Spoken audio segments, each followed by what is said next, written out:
under stress at work, our brains just check out, don't they? And they tend to do unimportant things to try to avoid the stress, whether you're, I don't know, playing a game on your phone or doing something else to just kind of avoid the thing that's causing you the stress. And what researchers have found is that about half the time that we're awake, our minds are wandering. Half the time. And it's even more than that when we're at work. So I don't know what that number would be, but already half the time when we're awake. So you can imagine how much time is not being dedicated at work to work. Another statistic that has come from the research is that today's office worker can't get more than 3 minutes of time without getting interrupted. I mean, that's an amazing statistic. And there's probably people out there saying to themselves, oh, it's less than 3 minutes for me. And that's probably true, especially if you work in a cubicle farm. I'm sure it's much more frequently than that.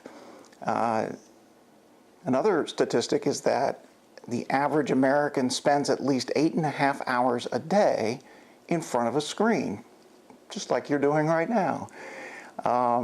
And the amount of time that we are distracted increases when we're in front of a screen as well. So if you're at work and in front of a screen, imagine how much time your mind spends being distracted. There was a study that I was looking at that looked at the number of hours that American adults spent online, and they measured it from 2005 to 2009. And in that span of time, that number of hours online doubled. So what do you suppose it's done since 2009? I got to figure that it's doubled again, right? We spend an awful lot of time online, and even when we're online, we become distracted with where we are online. And so the other interesting statistic is that most web pages are visited for 10 seconds or less. So we may be distracted by a website that we're on, and then once we're on that website, we get distracted again, whether it's through an advertisement or a link to something else. But we don't spend a whole lot of time on the web pages that we visit. You know, I wonder sometimes about my kids who are grown now, if they're going to be better able to handle distractions, because they've grown up in an era with a lot more of them than my generation certainly did. And I think they will be, right? I think they'll be better able to handle distractions. But I have a feeling, and I think some of the research is starting to bear this out a little bit, that they're going to be more likely to kind of lag behind other generations, and especially with their ability to focus and to patiently work through problems. And that gives me some concern. So let's talk about, I want to tell you about how our minds wander.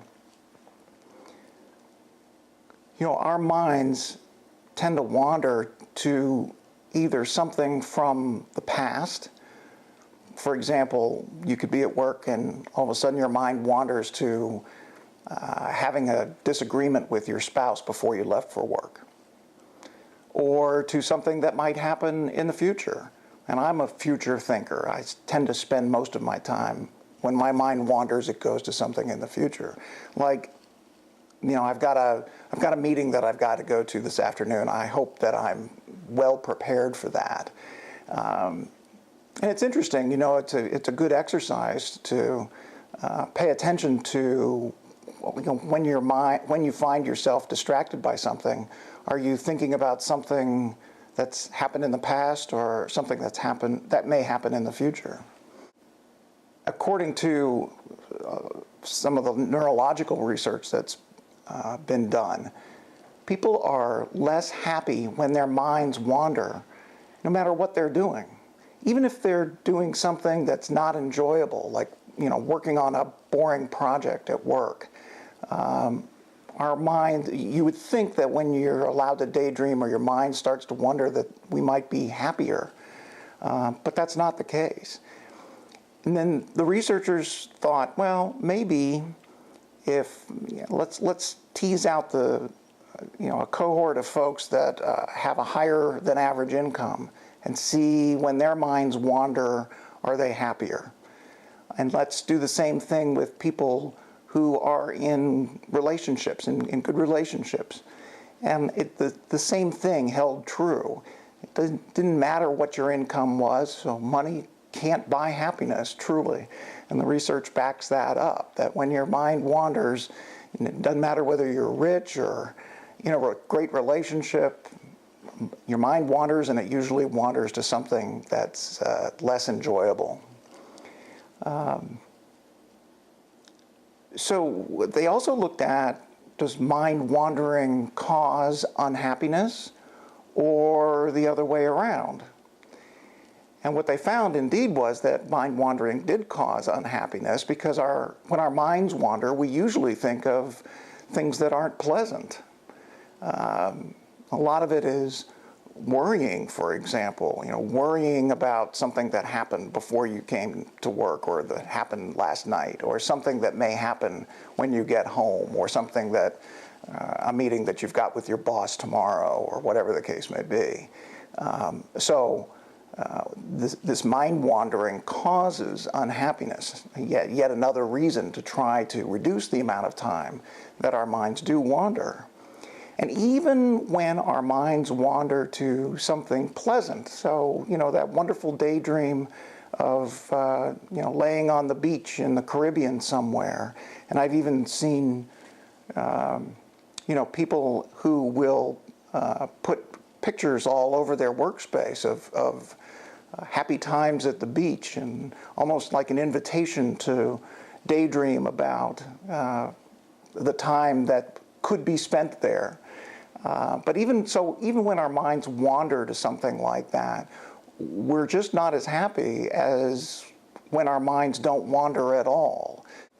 Even when you control for things like income and marital status, or what your mind is wandering to and so on, the bottom line is that mind wandering is not a good thing. It doesn't make you happier, and it contributes to lower productivity and lower quality of service when you're at work.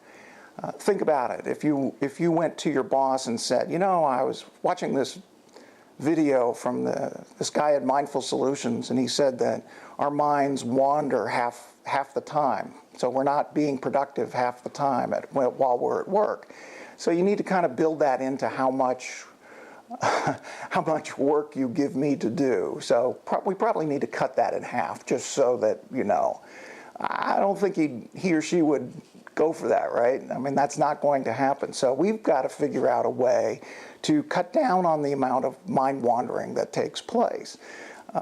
And so that's something that we do at Mindful Solutions, is to help people in leadership roles to do that and become models, essentially for their work colleagues to follow suit. In fact, it's gotten so crazy that there are, and I'm not making this up, there are actually resorts now where you pay upwards of $2,500 a night to not have access to technology, right? So you're not allowed to take your phone, there aren't any TVs, or there's no internet access, and people pay basically to turn their phones off. It's amazingly ironic to me, because we've spent how many decades trying to invent technology that's going to connect us more easily, and now we're building resorts to draw people who are over-connected, if you will. So we don't need to do that, right? That's what Mindful Solutions is all about. We can learn to be mindful, and we can find real clarity in the present moment that makes us more productive and makes us happier, and and so on, without having to pay $2,500 a night for some crazy resort. You know, so you can learn, there are ways to learn how to reduce that incidence of mind wandering, and that's going to allow you to cope with negative emotions that come up, those stressors. You know, I said at the beginning that, you know, when we're faced with stress, that's when our minds tend to wander.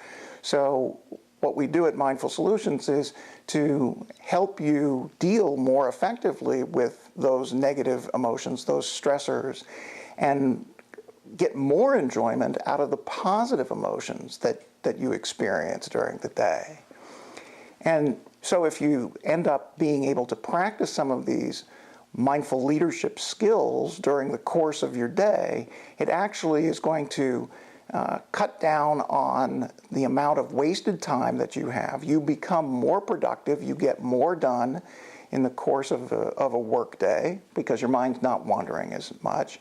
And so it can potentially free up time for you to spend with family and friends, right? So even if, let's say, so the research says that 50% of the time, about 50% of the time, our minds are wandering. Even if you cut that, so if you work a 40-hour week, which most leaders work closer to 60, but let's just stick with 40 hours a week. If you work 40 hours a week and your mind is wandering 20 hours a week, if you were to cut that in half, just in half, think about getting that 10 hours back. What could you accomplish at work if you had another 10 essentially free hours to be productive?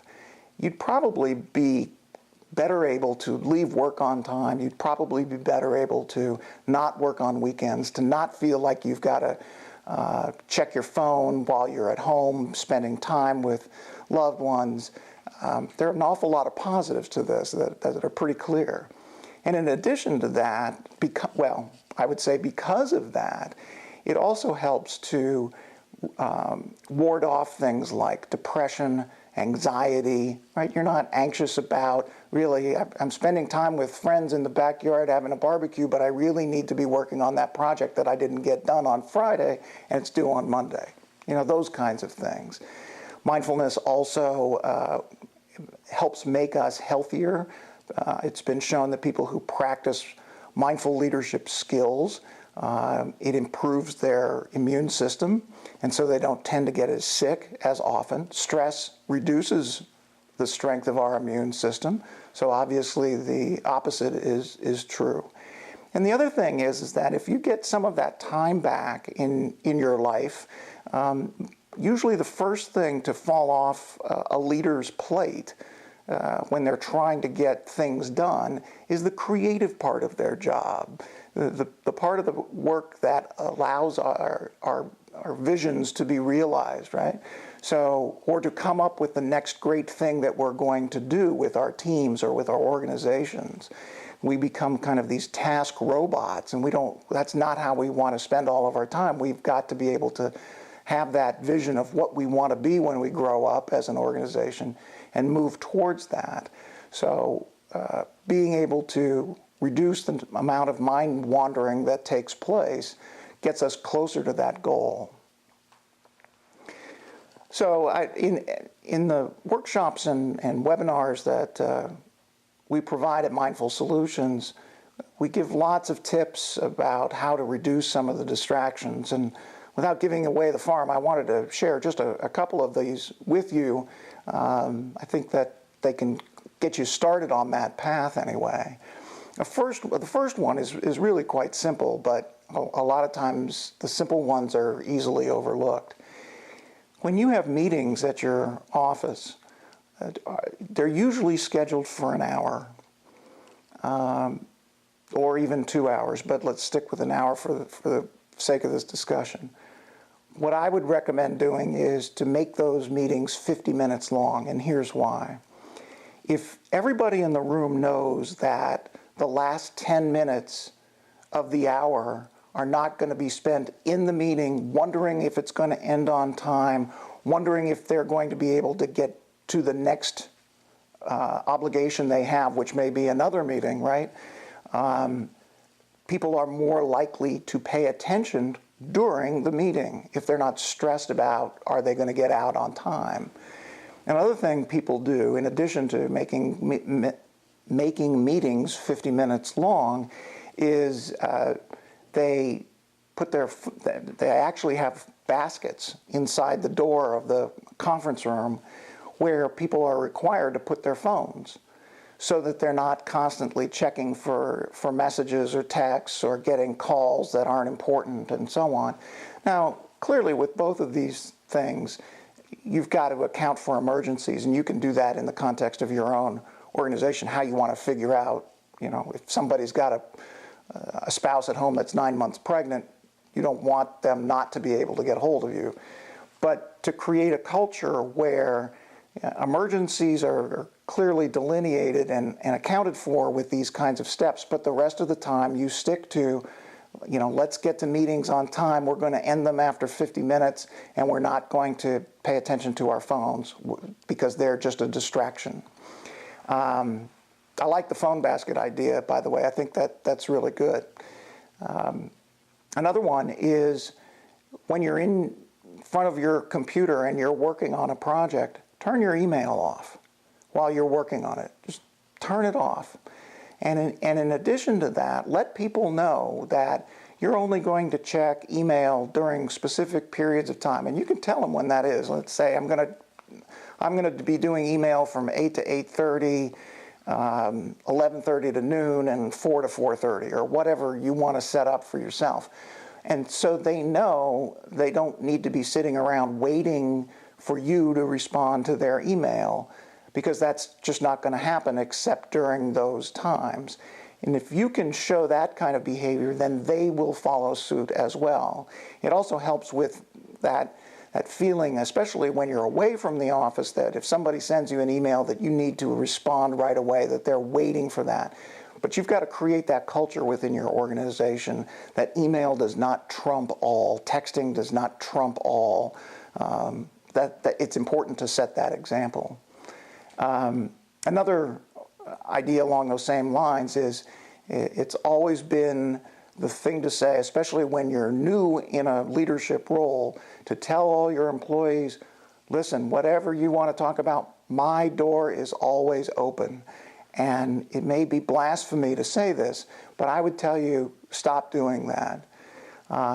You don't want to necessarily call it a distraction when somebody needs to come see you, but you also want to create an atmosphere where when someone comes to talk to you, that your focus is on them 100%, that you are giving your time to them and not to any other distractions.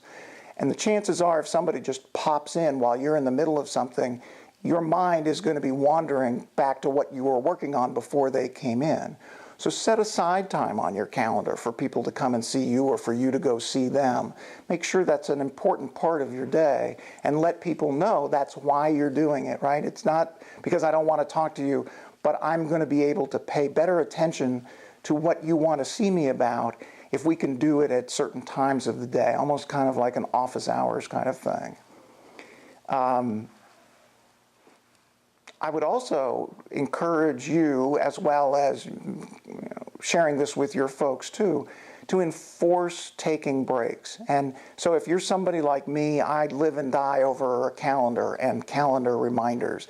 If I don't get a pop-up reminder that says you're supposed to be at something in the next 5 minutes, I won't move.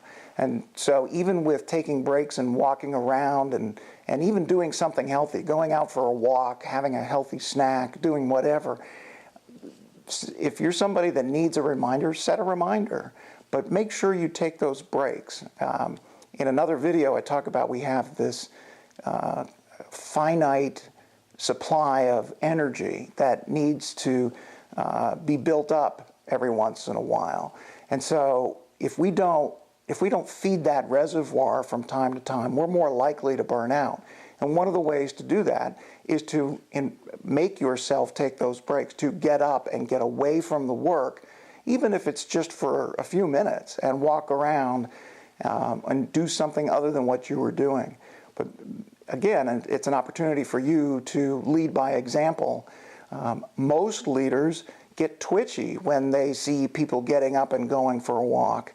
And obviously you don't want people getting up and spending 50% of their time just wandering around aimlessly. But if you create that culture where you say, you know, work hard when you're working and then go re-nourish that energy reservoir, and it shouldn't take that long, just a few minutes to do it, and you do it a few times throughout the day, you're going to, in the long run, have better productivity, and you're going to have a better level of service quality, and your organization as a whole is going to succeed as a result of that. The other thing that we know neurologically is that it's a fact that, despite what we might think, our conscious self doesn't control our decision making.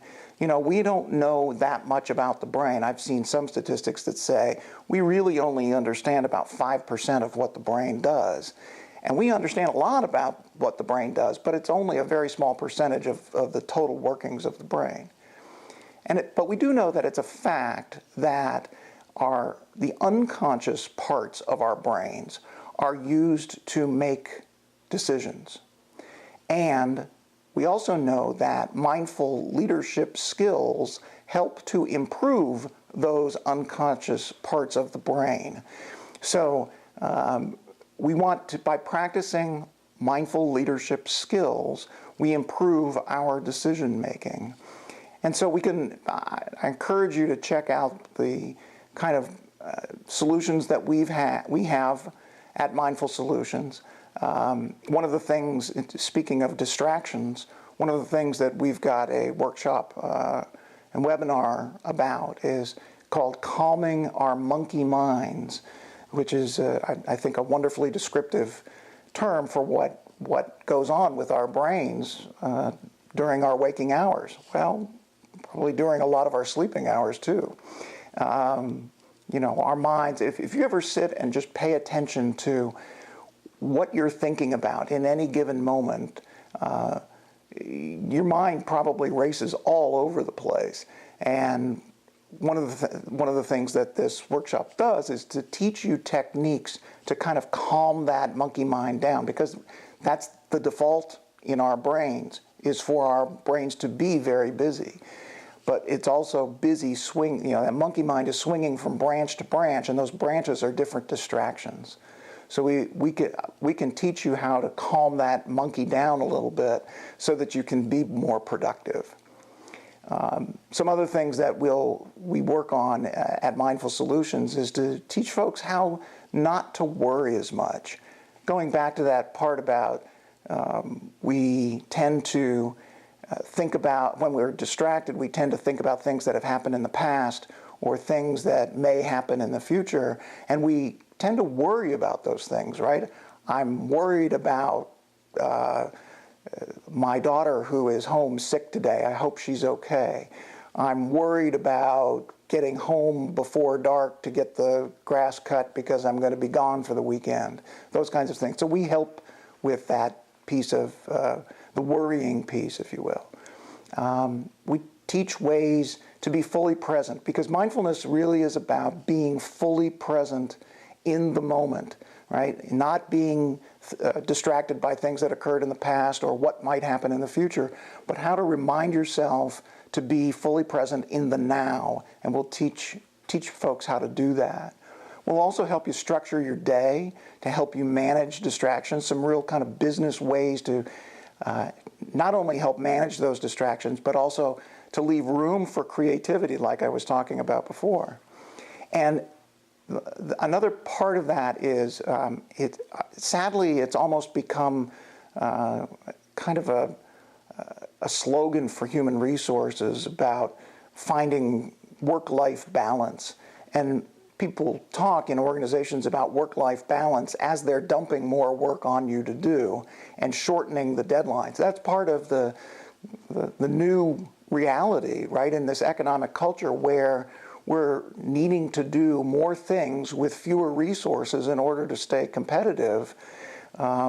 People talk about, well, it's really important to our organization that folks maintain a work-life balance. Well, we'll teach you how to really do that, as opposed to just making it something that sounds good, but in reality, it's just not happening for you right now. The reality of our situation is that our waking minds, like I was saying before, go 1,000,000 miles an hour. And not only is that annoying and destructive, but it feeds on itself. It's self-perpetuating, and in a weird way, it's kind of rewarding, if you will. In another video, I talk about kind of the addiction of multitasking, that we feel like we're getting a whole lot done, and in actuality, we're really not. We're really getting less done when we multitask. And what mindful leadership skills teach us is that instead of trying to kind of push away these distractions and not deal with them, what we'll teach you is that how to recognize what our minds are doing at the time that it's happening, in that moment that it's happening, and how to work with the emotions that conjures up. So if we get in the habit of paying attention to when we get distracted, it starts to happen unconsciously, right? We start paying attention to how we're feeling in the moment, and that our minds are jumping all over the place. We recognize it, and if we practice it, it happens automatically. And we end up disempowering that monkey mind, and our productivity and the quality of the service that we provide in our organizations goes up. So I certainly encourage you and the leaders in your organization to check out mindfulsolutions.net and learn how to better manage distractions, and we can help you improve your team's productivity and service quality, and we look forward to helping you out real soon.